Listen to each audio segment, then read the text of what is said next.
процедурално обраќање.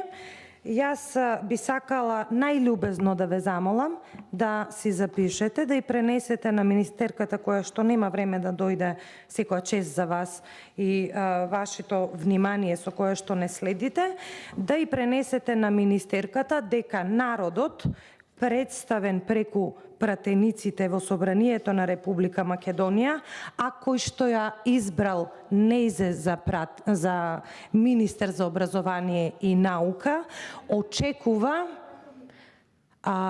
најмалку што очекува е да го почитува Уставот на Република Македонија, конкретно членот 7 од Уставот, највисокиот правен акт на државата, кој што за жал, кога се носеше дивоградбата Северна, ќе повторам Северна, се замени со амандман 5 од Уставот на Република Македонија. Најљубезно ќе ве замолам да и пренесете на министерката да го почитува Уставот, а нормално и вие како служба во Министерството која што ја го плаќаат граѓаните. Тоа е тема на која што ќе се осврнеме следен пат. Нема да биде заборавена. Затоа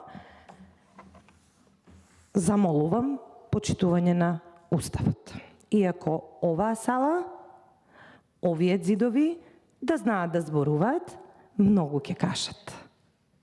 Закани, уцени, неделовничко, неуставно, нетранспарентно однесување на оваа гарнитура на власт, непочитување на волјата на референдумската волја на граѓаните, ама ќе кажам и тоа е тема нели за друг пат, но ако ја гледаме големата слика, а треба да ја гледаме големата слика, бидејќи ние геостратешки не сме изолиран остров, напротив, сме тука на Балканот, на турбулентното место и се што се случува треба да го гледаме и геостратешки. Сега да преминам на моето процедурално председателке, кое што се однесува на вас и тука сакам да го цитирам членот 148 од Деловникот на Република Македонија, на Собранието на Република Македонија, кој што вели дека има повеќе членови во кои што се начинот на водење на јавна расправа, не би сакала да ги цитирам, ги имате, предпоставувам, кај вас и ги знаете.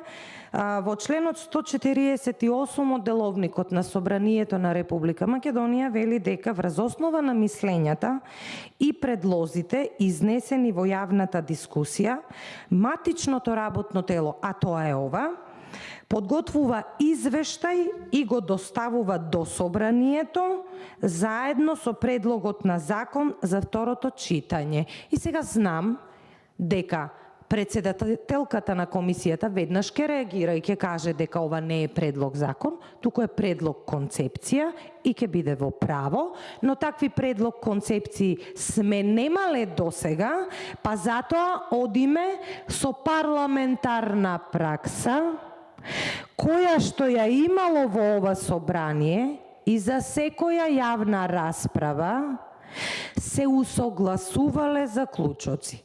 Би сакала, пред да започнам да говорам, бидејќи на второто продолжение на оваа седница парламентарното мнозинство направија една пресконференција, сосема легитимна политичка цел.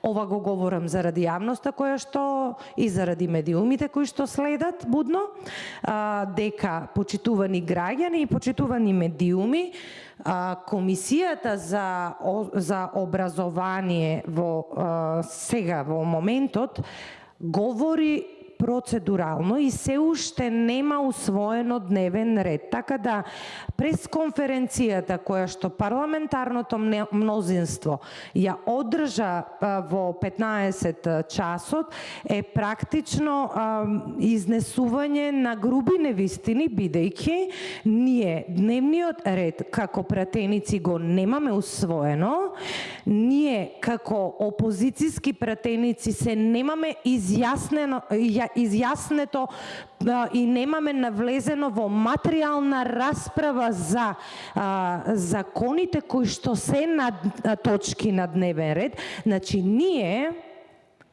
почитувани граѓани и почитувани медиуми, бараме од 5 февруари 2021 година па до сега 15-16 мај кој сме, бараме јавната расправа да се комплетира. Што значи да се комплетира? Да упростам за да не разберат граѓаните што работат пратениците, а секако да разберат и службата која што министерката ја праќа тука. Значи вака, кога пратениците ќе донесат одлука да се одржи јавна расправа, после секоја јавна расправа се усогласуваат заклучоци. Сега најискрено ќе ви кажам, тоа многу зависи и од карактерот, капацитетот на демократски на самиот министер. Сме имале министри и од време на ВМРО ДПМН и во време на СДСМ, каде што имало јавни расправи на кои што самите министри инсистирале да седнат позицијата и опозицијата и да ги усогласат заклучоците. Што значи тоа? Тоа значи дека ниту едната, ниту другата страна не би биле комплетно задоволни за отфрлањата на одредени забелешки, но ќе се направи еден документ кој што деловникот го нарекува извештај и ќе се прати, односно ќе се заврши фамозната 34-та седница на Собранието на Република Македонија. Затоа што, видете, кога ќе го гледате председателот на Собранието на медиуми, како вели дека не знам колку седници има незавршено, ова ви го објаснувам. И вам многу објаснувам и за граѓаните, за да разберат. И кога вели дека толку седници има незавршени, ако извештајот за концепцијата за образование се уште стои на дневен ред и се уште не е разгледано на пленарна седница, тоа значи дека таа седница нема да биде завршена. Мислам, до тука сме јасни. Наше инсистирање, а сега слушам од председателката, што значи председателке, вината ја имате и вие. Од 5 февруари до 16 мај вие практично му оневозможувате на председателот на Собранието, иако сте коалиција, чудно дури, да се заврши 34-та седница на Собранието на Република Македонија и да се продолжи со некои нови седници, како што, впрочем, имаме и утре. За да се заврши таа седница, вели председателката, требало да се изгласа записник и тука се согласуваме. Ама не се согласуваме по однос на динамиката.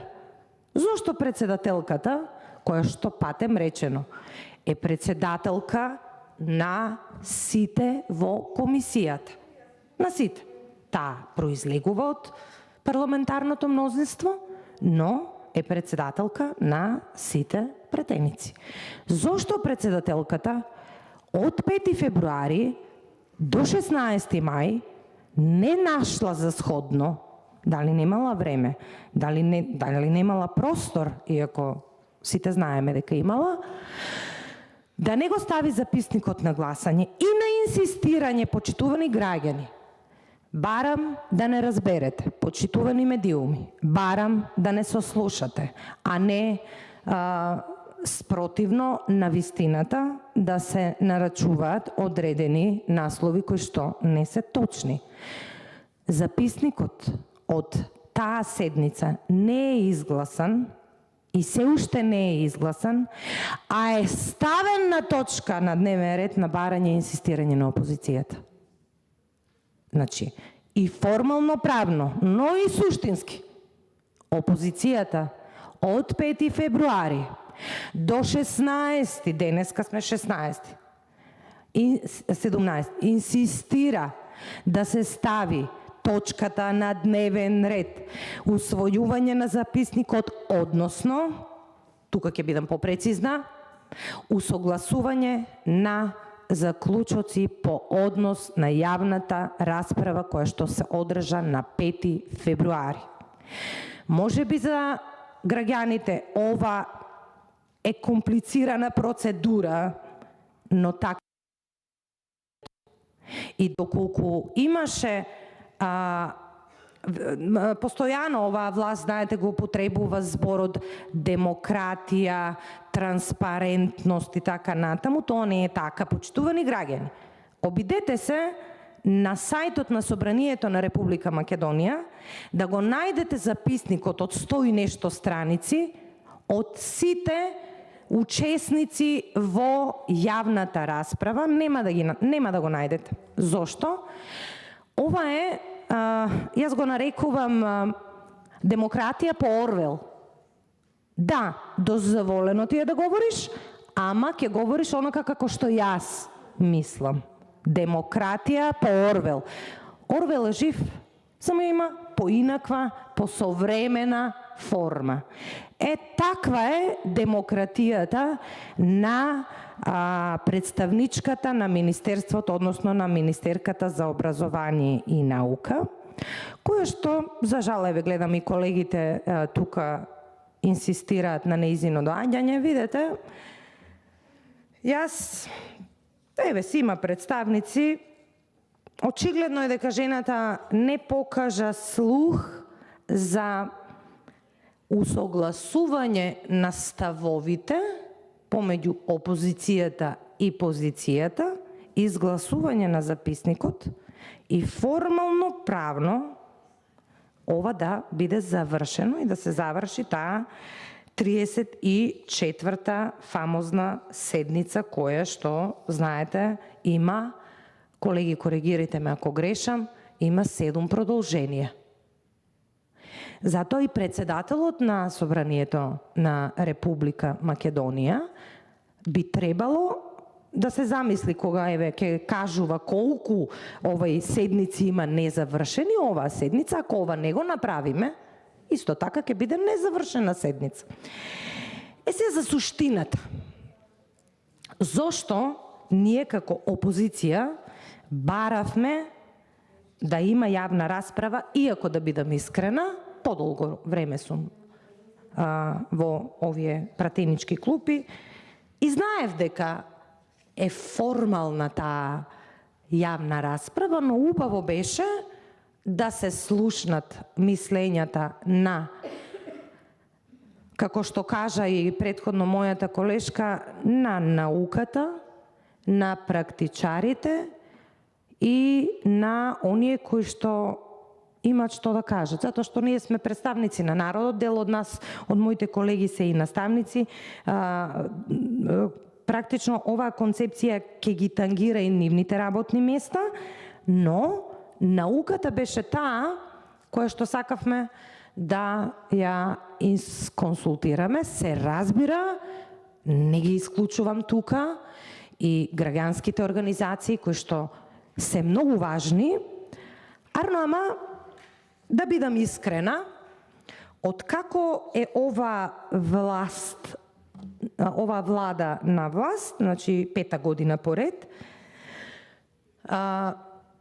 со сиот ризик да бидам нападната, дека многу малку граѓански организации, односно невладини, остана автентични на нивните ставови и практично од невладини стана владини, а знаеме какви процеси се тоа, со какво финансирање, вработување и така натаму, но ако заклучиме и дека министерката доаѓа од граѓански сектор, внесува некакви новини, сама за себе милува да каже дека е многу креативна, нешто и ќе пофалиме во ред, има некаква креативност во сето тоа. Што можеме да заклучиме? Дека сите тие кои што биле представници од невладини организации, замислете директорите на училиштето, кои што се директори, кои што ги избира, се знае кои, владата и локалната самоуправа, која што 90% е под раководство на Социјалдемократскиот сојуз. И многу добро знаеме како сите тие лего коцки се прават, за да кобајаги јавноста мисли дека се во ред и сите ја поддржуваат, ама не е така. Не е така. А зошто не е така? Затоа што кажав дека Орвел е жив. И дека може вие да зборувате и да говорите, ама вашето мислење не се зема за релевантно, точно и паметно. Замислете, министерката на последните пратенички прашања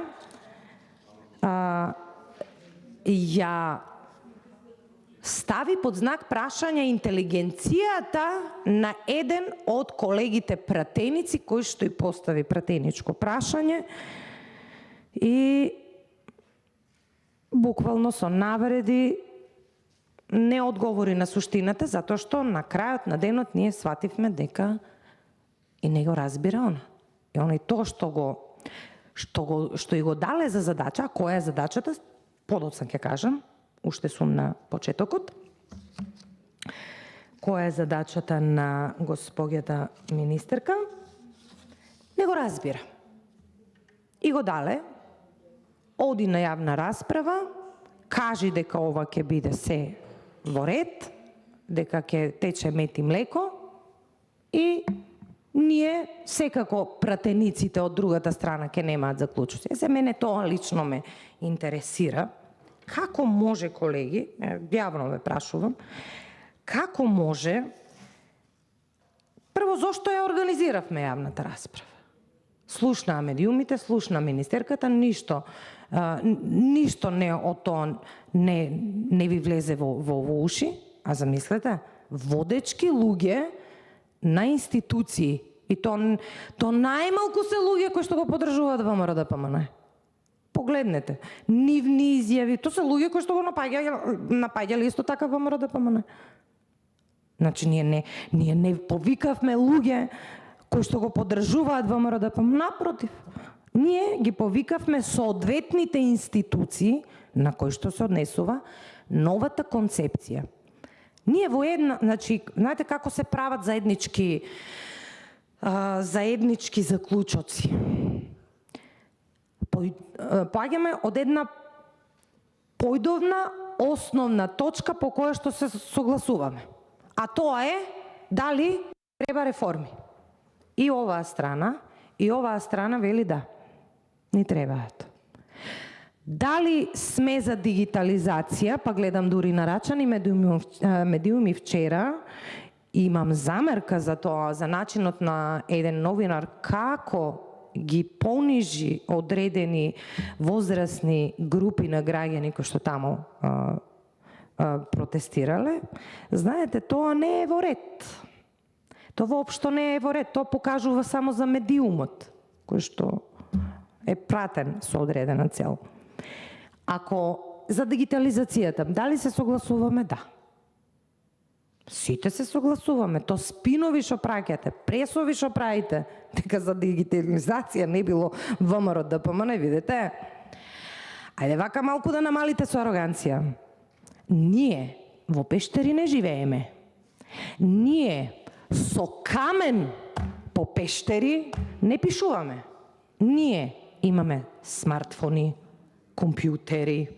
Сите ние имаме алатки кои што министерката која што може би за себе мисли дека е Марија Склодовска-Кири, ама не е. Ама не е. Сите ние имаме смартфони и сите ние сме за дигитализација на основното, средното, високото, генерално на целото образование. Но не на начинот на кој што таа го предлага, односно укинување на печатени учебници. Само збор два за по однос на, па дури лаже во јавноста.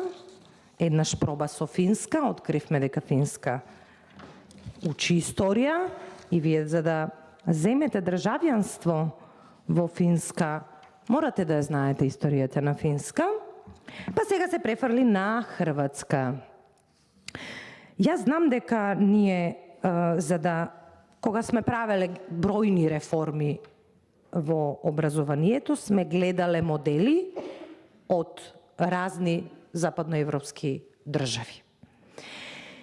И навистина ми е чудно, ако некоја реформа која што сме се обиделе, а не сме ја направиле до крај успешно, зошто не се учите од тугите грешки, зошто тоа не го, да, зошто не се учите од тугите грешки и да не имате слух за сите оние кои што ви велат дека, да, еве, ние се согласуваме, ќе имаме дигитализација, но почекајте од септември не може ова да го направите. Зошто? Сега ќе ви кажам. Она вели, ако грешам, слободно можете да ме коригирате. Еве и представниците од Министерството можат да ме коригираат, дека вие практично имате урнек по хрватскиот модел. Така слушнав. Оти така беседеше, мислам, прво го кажа финскиот модел. Во Хрватска, прашав, значи, како е во Хрватска, во тие нели се поделени на жупании и така натаму, и вела дека ние ја дочекавме дигитализацијата спремни. Правевме паметни реформи. Книгите кои се користат, сите се печатени, а дел од нив имаат дигитална верзија. Дигитализацијата траела со години. Затоа што прво вложувале во инфраструктурата, еве јас и гласно ќе кажам дека на проектот компјутер за секое дете, кој што практично е една визија која што ВМРО ДПМН е имало уште пред 10 години, една од недостатоците била што кога компјутер, кога се обмисли таа реформа и кога се примени, немало интернет, ги знаеме сите ние тие недостатоци кои што биле. И сега, ако се учите од тие недостатоци, не треба да форсирате нови реформи кои што нема да фатат корен и пред да почнат се прогласени за неуспешни. Велат вака, реформата се состоела од осовременување на курикулумите, техничка поддршка која што значи опрема на училиштата, тоа ние не го гледаме, компјутер и таблет за наставниците, таблети за учениците, значи таблети за наставниците и учениците задолжително. Едукацијата на наставниците, почитувани мои колеги, траела 1 година. Не 2 месеци, 1 година. Ова го говорам за Хрватска. Цела година. Сега сте сведоци колку наставници се уште не можат да се прилагодат кон одредена, еве, дигитална платформа, која што, како заради пандемијата, ја наметнавме како начин на учење и начин на живот. Значи, дрска лага е дека Хрватска преку ноќ направила дигитализација. И затоа колегата претходно говореше дека ние не сакаме да ја навредиме. Значи, ја немаме таа матрица, таа ароганција безцелна, безпредметна на министерката, но мораме да констатираме нешто што го констатирала веќе и целата јавност, дека министерката предлага нешто што практично не го разбира.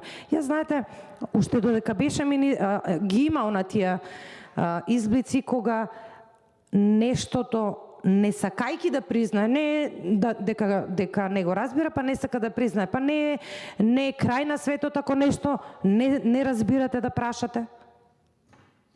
Така беше, ако се сеќавате за додатокот кога беше министерка за труд и социјала, за додатокот на трето и четврто дете, дека практично сме плаќале за богатите, тоа е демографија. Ама таа демографијата не и беше приоритет, иако белата чума е проблем број 1 во државата. Белата чума е проблем број 1 во државата, кој што таа со укинување на одредени недостатоци, на додатоци, покажа дека не само што не ја разбира, туку не е ни важна. Важни се некои други прашања, како активист граѓански, да ги стави во помалите деца, во помалите ученици да ги учат. Ние, како собрание, имаме изгласано Истанбулската конвенција и свесни сме дека дел од тоа треба да влезе во учебниците. Свесни сме. Но исто така треба да сме свесни за нашето општество и целокупното општество во кое што живееме. Не можете вие да се доживувате како најголемата реформаторка, бидејќи ова еден ден ќе ви се тресне од глава, ама не на вас, за жал на сите нас. За жал на сите нас. Огромен број на научници кои што беа присутни на јавната расправа, многу сериозно укажа за повлекување на концепцијата и да се сослушаат нив да ги сослуша министерката и да се направи реформа чекор по чекор. Не случајно колешката Бети го цитираше, го читаше предходниот заменик министер за образование Петар Атанасовски, кој што ете до толку бевте демократи што дури и не го поканивте вие. Во оваа сала Петар Атанасовски во некои предходни мандати промовираше одредени законски решенија затоа што веруваше во максимата која што многу ја употребувате, а за која што тој вели дека не постои повеќе едно општество за сите, а тоа е практично една програма која што тој ја изработил. И, како кажа, дека заради огромната амбиција политичка на министерката, таа програма која што милувате постојано, секојдневно, особено од премиерот Зоран Заев, едно општество за сите, дека повеќе не постои. Дека и де јуре не постои, и де факто не постои, де јуре постои, де факто не постои.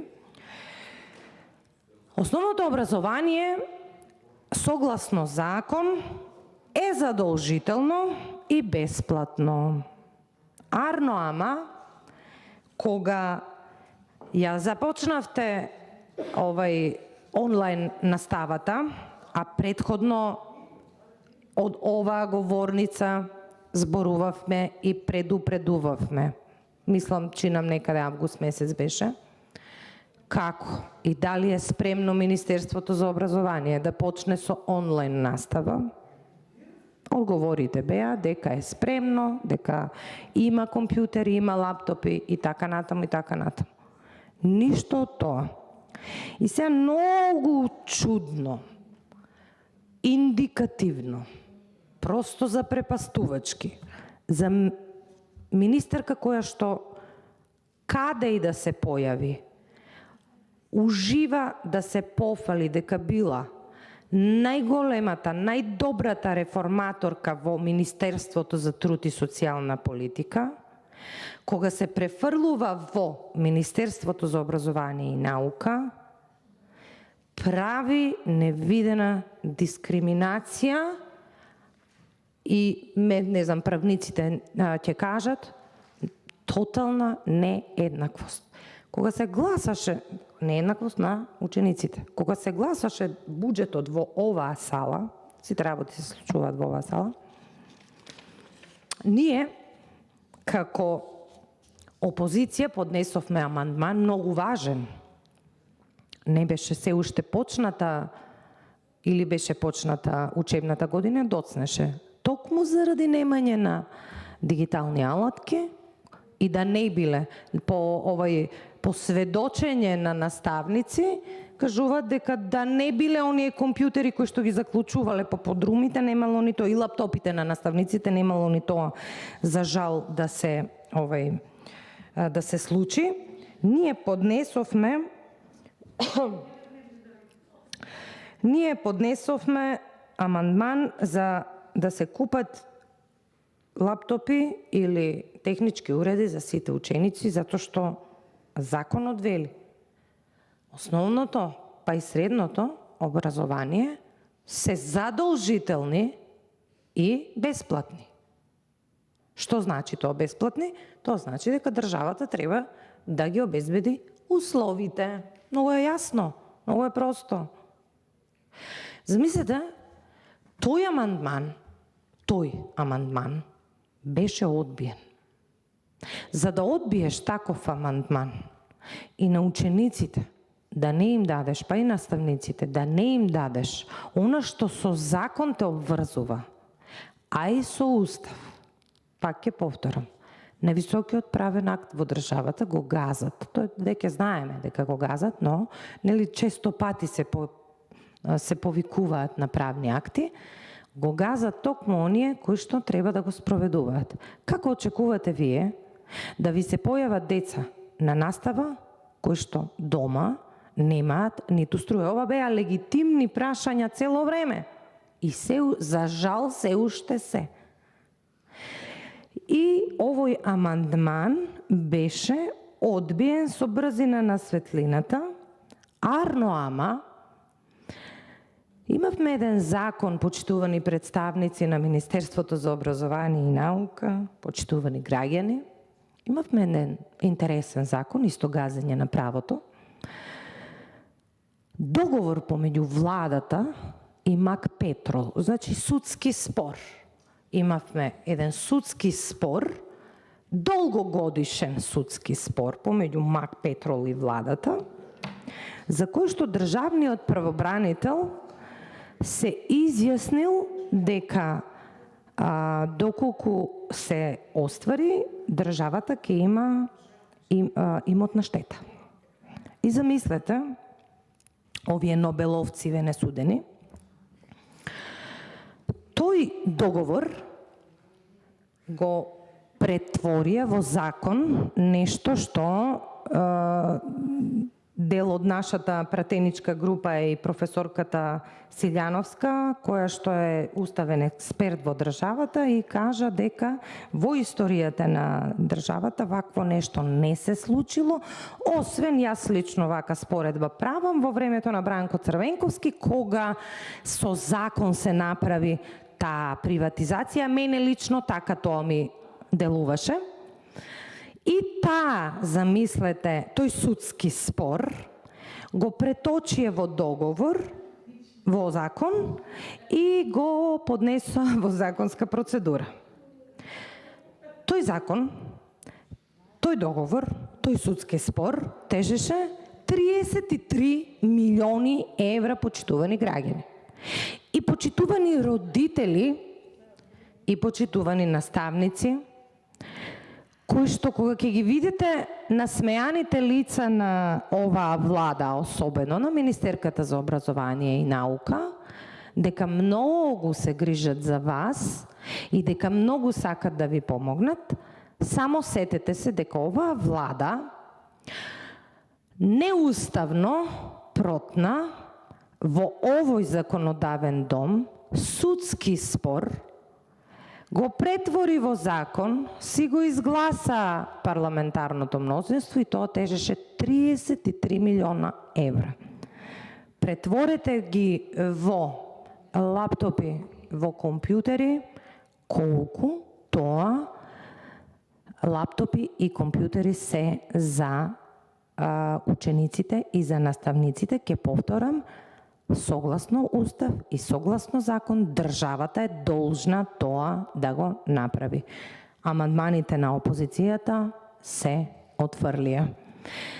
И сега, тоа е една многу лоша парламентарна пракса, која што може би судските спорови во иднина, ако некој не може да го реши по судовите, зошто пак да не го донесе во собранието, па ќе почнеме ние и судски спорови да решаваме. А истите тие кои што го кршат законот не се пред судовите, според мене, за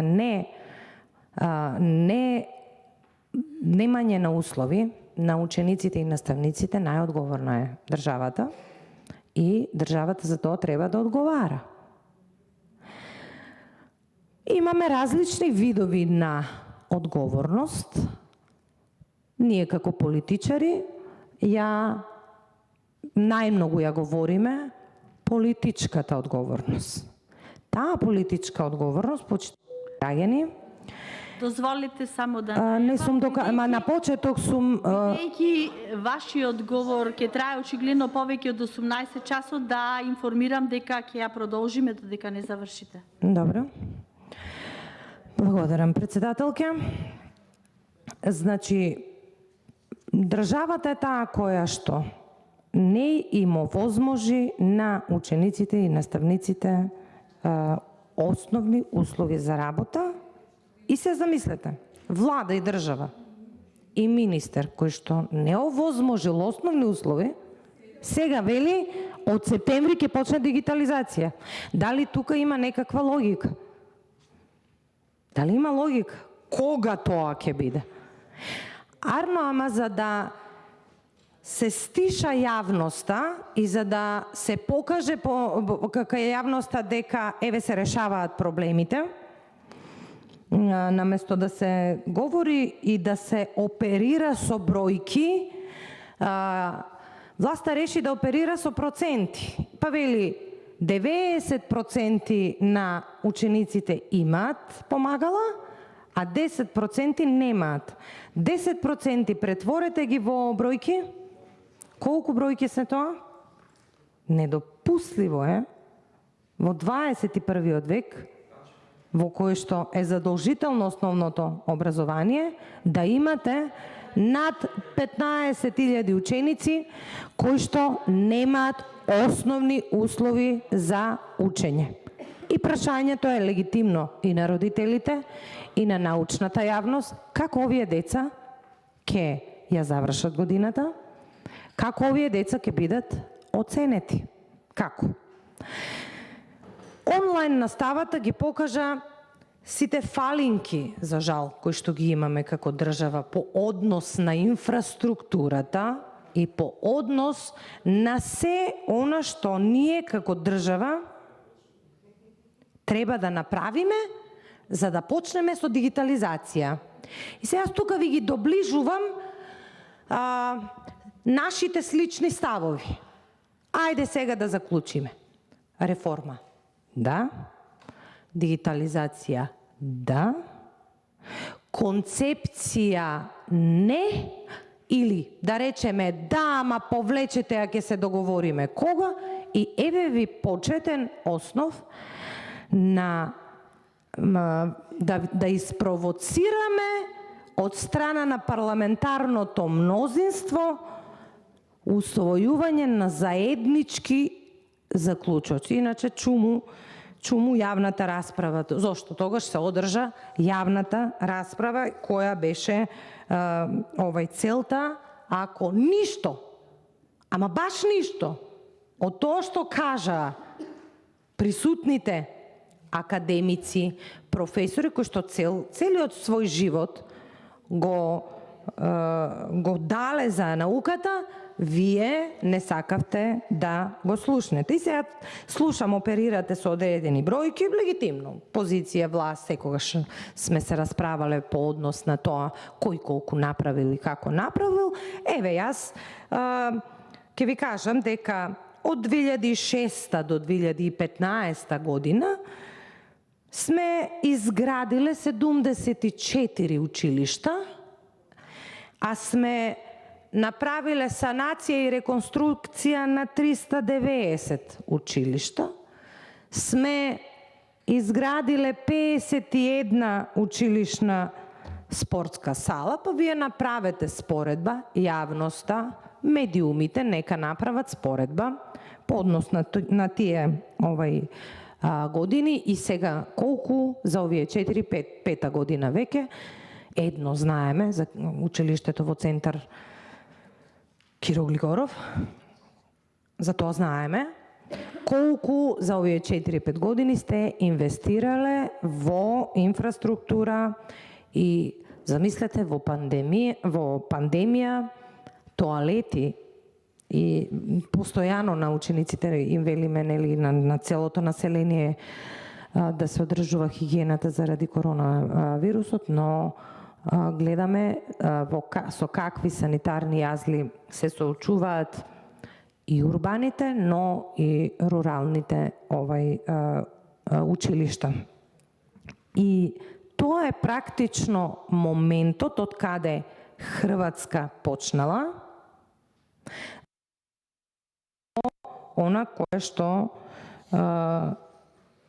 е цел на министерката и на оваа влада, а за кое што ние велиме дека да, во рете, поддржуваме дигитализација, ама таа дигитализација мора да биде пропратена со печатени учебници, како што е впрочем и секаде. Немојте, еве, ве советувам да и кажете да не пробува веќе да дава држави како пример, бидејќи веднаш наоѓаме како тие држави впрочем работат. Имаше една дебата на една телевизија во која што вели она во време на режимот, иначе ние оваа година сме класифицирани како хибриден режим и сме на 115 место по корупција во државата и од тие причини јавноста е високо сензибилизирана. Вели во време на режимот со години наставниците не оделе на никакви обуки и семинари. Не знам кој ја брифира во Министерството за образование, би требало да ја брифирате и да и кажете дека тоа едноставно не е така, не е точно и не треба вака паушални изјави да дава. Што се арогантни, тоа го знаеме, веќе тоа е дел од незиниот карактер. Обично велат дека ако си арогантен премногу, значи нешто ти недостасува. Ама еве еден наставник што вели. Го слушнал тоа на телевизија од министерката и вели вака. Господјо министерке, знам дека доаѓате од граѓанскиот сектор и поим немате од образование, така тој вели се, не велам јас. Но требало барем да прашате и знам дека со лаги дојдовте на власт и со лаги владеете, но вака повеќе не може. Во времето на режимот, наставниците одеа на платени семинари кои траеа со денови, со платени патни трошоци. Ке спомнам само неколку. Семинар за екологија кој се одржа во Охрид. Семинар за меѓуетничка интеграција во образованието. Не знам ова дали го заборавила, дали од Бирото за образование не ја брифирале истите тие кои што ги правеа овие, тие се истите во Бирото за образование, не слушнав јас други имиња, со години. Со години, како што кажа еден од моите колеги, и концепциите претходни ги правеле истите луѓе. Истите. Тоа се истите експерти. Семинар за меѓуетничка интеграција во образование, која траеше во неколку циклуси. Јас имам учествувано во еден од тие. Јас имам учествувано. Да, семинар за нови наставни техники во образование, семинар за медиумска писменост, за животни вештини и така натаму со платени патни трошоци и то. Значи, се разбира. Да. Се еден друг вели: мила министерке, мислам дека ни терминологијата не сте ја научиле. Вие не зборувате за дигитално образование и дигитални учебници и материјали за учење, вие зборувате за електронска форма на учебниците, што инаку би биле отпечатени со понекоја функционалност што би овозможила да се појават во некој поискористлив формат од PDF. Ниту ги кажувате работите какви што се, ниту пак знаете што правите. Да знаевте, ке кажевте длабински анализи, она што и ние го очекуваме, за секој закон очекуваме длабински анализи, пред да се пристапи кон носење на одредено законско решение. Ке знаевте да ги објасните, ке зборувате за сите детали јавно, за граѓаните да знаат што и како ке се менува и зошто, ке објасневте дали ке има промени во содржините на наставните програми и кои точно и како точно тоа значи подобрување и унапредување, и ќе демонстриравте како ќе изгледаат дигиталните учебници и како ќе се разликуваат од класичните, од и тие всушност се повеќе интерактивни содржини и алатки и секакви дигитални марифетлуци, а не учебници како хартиените. Пред неколку дена ја слушнав дека наставниците не предавале по наставна програма, туку по учебници. Коригирајте ме, колеги наставници, ако грешам, дека вие работите по наставна програма, а ваше помагало е учебникот. Министерката кажа дека не сте работеле по наставна програма. Не знам по што сте работеле. Се обраќам на вас, бидејќи знам дека сте наставници и работите по наставна програма. Ама не случајно, видете, не случајно законите кои што треба да следат Бирото Бирото за развој на образование, една институција која што треба да биде високо професионална и таму има високи професионалци, ама нели по демократијата по Орвел, оваа институција ќе се претвори во кетеринг служба. Така Хера ги замислува работите. Невладиниот сектор, граѓанскиот сектор е секогаш добре дојден за мислење, за одредени нови начини на размислување во институциите. Ама, невладиниот сектор да станува владин врз основа на проектите за кои што е платен, јас, да бидам искрена, прв пат слушам за такво нешто, а бога ми и прв пат гледам. Невладиниот сектор и во труд и социјална политика, а сега бога ми и во Министерството за образование, не само што станува број 1, туку наметнува решенија кои што не се компатибилни ниту со реалноста, а ниту со науката. Зошто? Со науката ни кажа научниците кои што ги поканивме. Па вели, ќе објаснете како ќе се продуцираат наставници и професори, што се обучени за работа со нив, па и како ќе ги приспособите училиштата, па како ќе обезбедите секое дете да има пристап до нив. Значи, она што го говорев, инфраструктура. Инфраструктура, која што сите знаеме дека ја нема подеднакво словите за кои што зборуваме. И кои недигитални елементи и содржини ќе се задржат за сите деца. Градењето на разбирањето и прифаќањето на новиот дигитални пристап во образованието ќе траеше најмалку 1 година, она што го говориме, можеби ќе ни треба и повеќе од 1 година, додека ама тоа ќе треба кога ќе се носи ребалансот на буџетот во сега наскоро, пошто овој буџет не може да издржи. Многу големи финансиски средства да се одделат за Министерството за образованието и оние 20 милиони евра кои што ги земавме од Светска банка, кои што се задолживме од Светска банка, се малку, бидејќи таму, ако забележите во законското решение, вели мали градежни работи, се останатото е за обуки. Обуки и со оние како ги кажавме, се обуки, градење на капацитети, оној вординг кој што го обично има во правењето на проекти во невладиниот сектор, обично тоа е тој вординг, го прочитавме и во законското решение, а во законското решение, почитувани колеги, убаво се пишува мали градежни зафати. Под мали градежни зафати воопшто и со тие финансиски средства воопшто не можете да ги оправите работите како што мислите дека треба во септември да почнат да функционираат. Градењето на разбирање и прифаќање на новиот дигитален пристап во образование ќе траеше 1 година и тогаш никој ќе немаше ништо против. И да, ќе имате направено и асална добра платформа што функционира и што не паѓа, за да може да го спроведете сето горе наведено.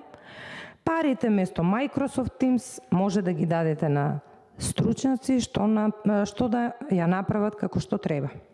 И сега се наметнува веднаш тука прашањето што се случи со платформата за која што она оди по телевизија и кажува дека никој не разбира и дека таа практично платформа функционира, само она разбира, никој не разбира во државата. И доаѓаме повторно, се враќаме до концепцијата за основното образование и генерално за образованието, кое што ние како опозиција, а и научната фела, вели дека господјата министерка е дел од проектот обезличување на Република Македонија, свесно влегува во тој проект. Ако ги гледаме, а треба да ги гледаме како политичари, ако ги гледаме геополитички работите и ако не замижуваме пред суровата реалност која што ја има во Република Македонија. За да удоволивме на начин на кој што удоволивме на еден сосед, сега за да удоволиме на друг сосед, ние мора тактички, систематски да правиме чекор по чекор, ама да не се сети народот дека тоа се прави и ќе ангажираме луѓе кои што националното чувство не им е ин, како велат сега овие модерниве, националното чувство не е ин. И такви ликови треба да спроведат едни реформи. Најважна е историјата и сите, немаше научник и експерт од кој што не слушнавме на крај дека историјата не треба да се учи како посебен предмет, ама како колатерална штета се и останатите предмети, за да не се сети народот. Ама народот беше сведок на ветување од типот се колнам во македонската жица, не ми ја дирете жицата, не го кажа тоа пред избори, го направи тоа што го направи, за кое што допрва ќе се зборува.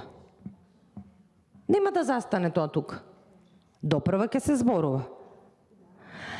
А треба сега со овој договор, оние кои што добиле задача, нема проблем министерката, бидејќи демографијата и белата чума не е важна, зашто да е важна историјата, и ајде да ја укинеме. Нема професор кој што ова не го кажа за време на јавната расправа. Цело време говориме во неформални разговори дека може би забелешките на научната јавност ќе допрат до дел од владата и до министерката, па ќе ја повлече концепцијата, ама тоа не се случува. Од тие причини, почитувани граѓани, почитувани представници на Министерството за образование и наука, почитувани родители, почитувани медиуми, оваа седница на Комисијата за образование и наука е токму заради усогласување на ставовите, односно заклучоците помеѓу позицијата и опозицијата и правење на еден заеднички извештај, зашто досега сите извештаи, сите записници биле заеднички, и пак ќе кажам, имало министри заинтересирани за таква заедничка работа помеѓу пратениците. Не е случајот со вашата предпоставена во Министерството за образование и наука, и покажува некаква сила према сила, арогантен став однос према Собранието на Република Македонија, и од тие причини ние една ваква концепција не можем, бидејќи прв пат се случува во Собранието да има ваква концепција. Стратегија за образование, да. Во времето на кога беше Рената Десковска, кога истече концепцијата претходна, исто во оваа сала имаше јавна расправа во која што тогашната министерка, Рената Десковска, ни ја представи петогодишната, чинам дека беше 2017-2022, трета, коригирайте ме ако грешам, тука пред тогашниот состав на пратеници, ни го презентираше тој стратешки документ тогаш, кој што се уште важи, и за кој што оваа концепција не е усогласена со тој стратешки документ. Стратешки документи се носат во секоја институција, го земам сега Министерството за образование, еднаш во 5 години или можеби некогаш 7 или 10 години. Се сеќавам дека тогаш го поставив прашањето во 2017, мислам, 18 година. Се сеќавам дека тогаш го поставив прашањето на тогашната министерка за образование, професорката Рената Десковска, дали во таа стратегија за образование е предвидено историјата да се учи. Можете слободно да вратите, да земете стенограми од ова, од тогашната јавна расправа, и ќе видите дека такво прашање, бидејќи си знаете со кого си имате работа, договорот со Бугарија тогаш беше подпишан, и такво прашање како опозицијски пратеник нормално е дека сакате да поставите на министер кој доаѓа од тие редови, кој што го брани договорот со Бугарија и кој што носи нов стратешки документ. Одговорот на тогашната министерка беше дека такво прашање воопшто не станува збор дека историја нема да се учи. И зошто го поставувам тоа прашање? Ама нели, ние треба да гледаме како политичари и позади планината. Тогашната министерка Рената Десковска и самите знаеме дека дојде да си го направи законот за високо образование по нејзин терк и толку беше. Мандатот беше исто после со заменикот министер тогашен Петар Атанасовски, кој што имаше одредени идеи со кои што морам да признам дека како опозиција имавме коректна соработка по однос на одредени законски решенија, па понатаму дојде министерот Арбер Адеми, за кој што еве во кратки, сегашен наш колега, во кратки црти ќе кажам дека чисто за вас како представници од Министерството за образование, но и за граѓаните медиумите што не слушаат, тогаш тој закон за основно образование, кога го носевме, измените и дополнувањата, морам да кажам дека на инсистирање на министерот за образование и наука, тогашен Арбер Адеми, иако имавме одредени забелешки,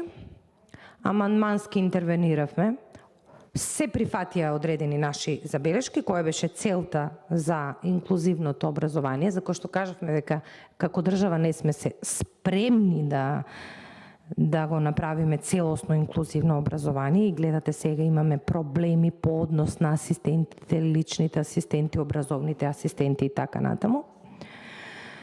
И тогаш, ова го зборувам за да се видат различните пристапи на министрите по однос на опозицијата и граѓаните представени преку нас.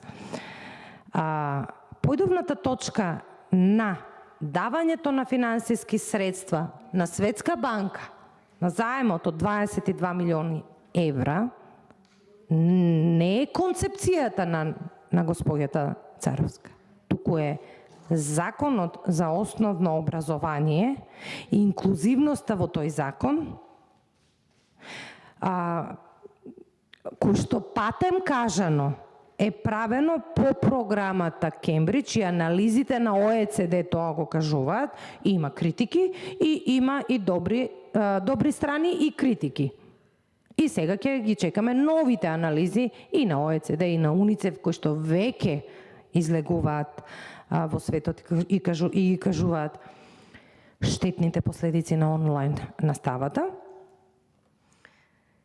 Така да тоа се тие различни пристапи кон опозицијата, а со тоа и различен пристап кон јавноста и кон граѓаните. Кога бурно реагираат граѓаните, треба да се замислите.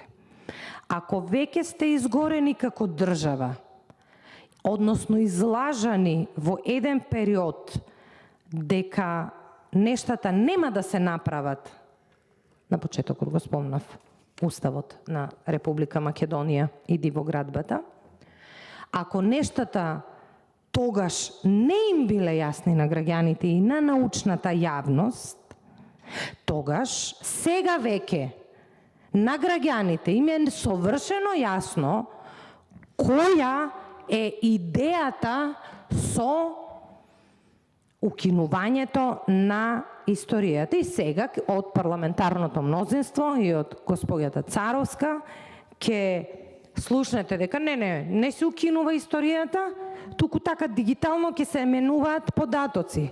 На кој начин? Не, ние како граѓани, на кои што пратеници, на кои што граѓаните им дале доверба, ние бараме, зашто сижето на целата дискусија, есенцијата на целата дискусија, на сите оние кои што имаа негативни ставови со концепцијата, беше историјата. Прочитајте ги записниците на сите кои што говоре. Сижето е историјата. Вратете ја историјата како посебен предмет. Зошто?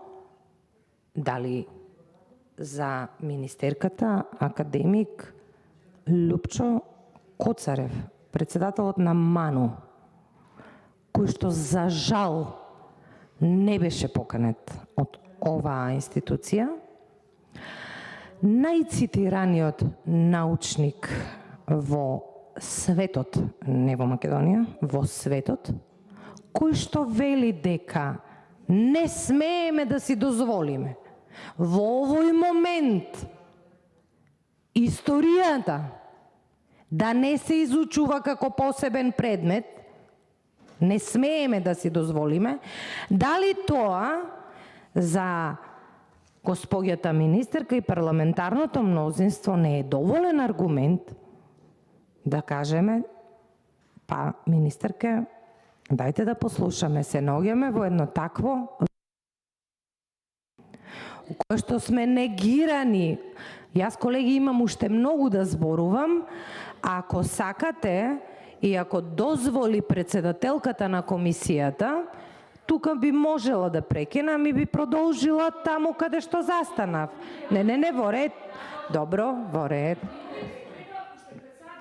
Затоа што почитувана председателке, во моментот не ги почитувате ни здравствените протоколи. 3 часа сме во просторијата и не е направена дезинфекција. Ама нели оти сте власт, па така ви се може, по скафандери доаѓавте, а не па сега тука протоколи да почитувате на 3 часа. Во ред, нема проблем. Нема проблем. Значи, историјата е есенцијата на се она што го кажа, иако и професорите по уметност, физичко, географија, сите си има своји забелешки. И сега, за тие забелешки, парламентарното мнозинство вели, па ние немаме заклучоци.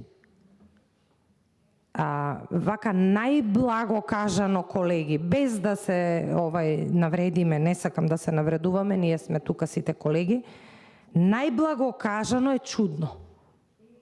Чудно. На едни такви суштински забелешки, вие да немате заклучоци кои што би ги усогласиле со нас и би дошле до една средина. До една средина, јас навистина не можам да разберам. За најглавното прашање, вие немате заклучоци, немате, сакате да кажете дека или не сте ги слушале, или тоа што тие според вас кои што ја напаѓале министерката, вака клиентелистички однесувајќи се кон нејза, не ви се допаѓало. Ама тоа не е работа во вас да ви се допаѓа или не. А работата е што правиме генерално во тековите на образованието. А кажав, клучната забелешка беше историјата. И од тие причини ние како опозиција поднесовме закон за измена и дополнување на законот за основно образование, каде што ќе се изучува историјата како посебен предмет, ама се уште се надеваме дека од парламентарното мнозинство ќе имаме слух од нашите колеги да можеме да дојдеме до минимум заеднички ставови за усогласување на заклучоци и завршување на 34-та седница на Собранието на Република Македонија. Од таа причина сакам да апелирам, почитувани колеги, дека пресконференцијата која што пред малку ја направивте практично изобилува со лажни вести, бидејќи дневниот ред не е усвоен, ние заклучоци сакаме да усвоиме, да ја завршиме 34-та седница и поднос на јавната расправа да усогласиме заеднички ставови. Многу чесно е кога